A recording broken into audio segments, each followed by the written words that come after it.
Welcome to the first episode of the JPost Election Arena. I'm Lahav Harkov, and we're going to bring you weekly interviews with key figures in the upcoming election. Today, we have Labor Hatzanua's co-chair and co-candidate for Prime Minister, Tzipi Livni. Thank you for being here. Hello. Yesterday, U.S. Speaker of the House John Boehner invited Prime Minister Benjamin Netanyahu to speak to both houses of Congress. And he's going to be the first political figure since Winston Churchill to have done that 3 times. In light of this, do you think that Netanyahu has contributed to a decline in U.S.-Israel relations? I believe that the relations between Israel and the United States are of strategic nature, and it's very important that all of us will keep these relations based on bipartisan policy. And sometimes it looks that Netanyahu is not keeping this as a bipartisan, but since the relations are based on values and real friendship and also interest, so I hope that it would not affect the relations in the future. Some people see this move as won by the Republicans, even though technically it was an invitation from both parties. Do you think that this is some sort of inappropriate political involvement in our upcoming election in Israel? Well, I believe that we all share the idea and the interest of preventing Iran from having a nuclear weapon. There is no position or coalition in Israel in this, and it is also the strategy and the policy of the Republicans and the Democrats as well. So the question is how to achieve this goal. But basically I believe that also the Israelis understands that achieving this goal is more than addressing or having a good speech. It is more a nature of diplomacy and how to have everybody on board and not just giving speeches on the issue. Now, you've run on a platform of diplomacy for several elections, especially on the issue of peace talks. But you've also said recently that the latest round of peace talks failed not because of Israel, but because of Abbas. And if that's true, do you still see Abbas as a partner for peace? And also, why will it be different under you and Herzog as opposed to Netanyahu if it's not Israel's fault? Well, I can criticize, and I have criticism on the way also we acted during the negotiations, but it is also clear, and I said it publicly, that on March 17, the meeting between President Obama and Mahmoud Abbas in a way failed because Mahmoud Abbas decided not to give an answer to the American proposal that was on the table. But the real question for me as an Israeli leader is not whose blame is it, but how can we move forward in accordance to the vision of 2 states for 2 peoples that represent the Israeli interest. So assuming that Abbas choose the strategy of going to the United Nations, ICC, against Israel. As an Israeli leader, we need to find a way to move forward, whether with him or in a different direction.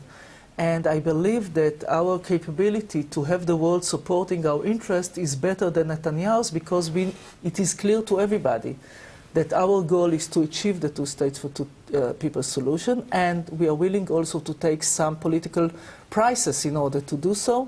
And we have our own priorities in doing so. So the Palestinians, the world, would understand that when we stand for something, this is something which is really important for us, while on other issues that are not important for those supporting this 2 state, we can be more open and discuss it in a different manner. But do you still think that Abbas is the best person we have to work with when you see that his party and the Palestinian Authority use language that encourages, to some extent, terrorist attacks like the ones we saw yesterday in Tel Aviv? Excuse me? Fatah's their party. His language. Yeah, not necessarily Abbas specifically, although Abbas funds, support for terrorist families. You know that just a few minutes after this horrific terror attack in Tel Aviv, which we all condemn and we support, of course, those that are fighting for their lives in hospitals now after this attack. I heard that this is something Netanyahu said, blaming Abbas. So what? Okay, but Abbas is not the Israeli prime minister. You ask me whether he's the best person. He's the only one there. The elections are in Israel, not in the PA. So any Israeli leader need to address this situation and to address this problem. So it's not enough for an Israeli leader to blame the other, but to share with his own people what is he going to do about it? And I believe that the day after the elections we can open new opportunity. So I have my own criticism on Abbas. I think that I'm completely against what he did in taking us to the ICC. It's something which is completely against the understanding that we have with the Palestinians. I believe that it is also against the Palestinian interest, because he would not create or establish a Palestinian state by taking us to the ICC. But we need to, it's a tough neighborhood. And any Israeli leader need to address this situation. Sometimes you have Abbas, sometimes you have Hamas. And we need to address different policies to the different parts of this region. One to Abu Mazen, the other to Hamas, the third to the moderate or pragmatic Arab states, also to the world, Europe, United States. It's a matter of diplomacy, and we know how to handle this. Okay, now I have some questions from our Facebook page. Brian from Chicago wants to know why you think the outcome of giving land in the West Bank to the Palestinians will be different than what happened in Gaza, where we now have Hamas, where Hamas took over and we now have rockets. I think that we need to think about the future of the State of Israel, and the only way to keep the values of the State of Israel as a Jewish democratic state is by dividing this tiny place into two. One, Israel as a Jewish democratic state, and the other, the Palestinian state. We withdrew from Gaza and we got Hamas in return, and I believe that when it comes to Hamas, we need to attack them and to use military force, not to negotiate with them, and not to show any flexibility when it comes to those using terror against Israel. But I believe that as a state, Israel is strong enough to address this kind of problems of military or terror attacks. And I'm not even trying to sell the Israeli public that we have peace around the corner, that when we just enter the negotiations room, we would sign an agreement and live happily ever after. This is not the situation. But I believe that we need to make a distinction between our military force or Israel's security needs and settlements activities. Mm-hmm. And even those criticizing the fact that we withdraw from Gaza are not thinking in terms of let's rebuild the settlements. They are thinking about whether we need to have Israeli army fighting terror there. So we can use, and I'm in favor of supporting Israel security, using Israeli military to do so. But my ideology is not about, keeping Greater Israel without any hope for peace. You're saying essentially that a two-state solution isn't necessarily what's going to bring peace. It's just better for Israel as a society and security-wise? I hope that in the future it will bring also peace. But I'm not thinking about peace in a naive way or a romantic way. It's a tough neighborhood. We would face terror.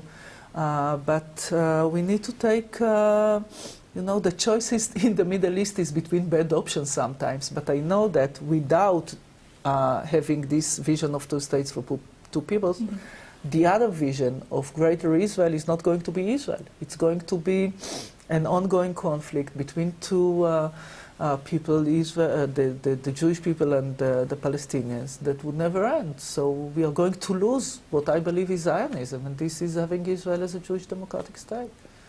Susanna from Florida asks how voters can trust you if you change parties all the time. I believe it's 4 parties in the past decade. Because it's not 4, it's 3, but because I never changed my ideology. She can check all my speeches in my first day in politics. Okay. I'm going to say a couple of phrases and you can answer yes or no. Okay. Abbas as a partner for peace.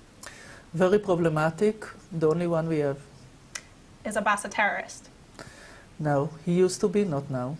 Okay. Al-Fahim as part of a Palestinian state. Al-Fahim is an Israeli city. Khaneen Zouabi in the Knesset. I hope not, but it's not my choice. Dividing Jerusalem. Hope not. But there's a possibility. No, part of the negotiation is to keep Jerusalem united and under Israeli sovereignty. Okay. Elected officials keeping the right to remain silent when they're under investigation. I'm completely against it. Electoral reform. I'm for it. Public transportation on Shabbat. Partially. A long weekend, like Sundays as... Completely for it. Separation of religion and state. separation from religion and politics. But Israel is a Jewish democratic state, and it's very difficult to say what does it mean, Jewish state.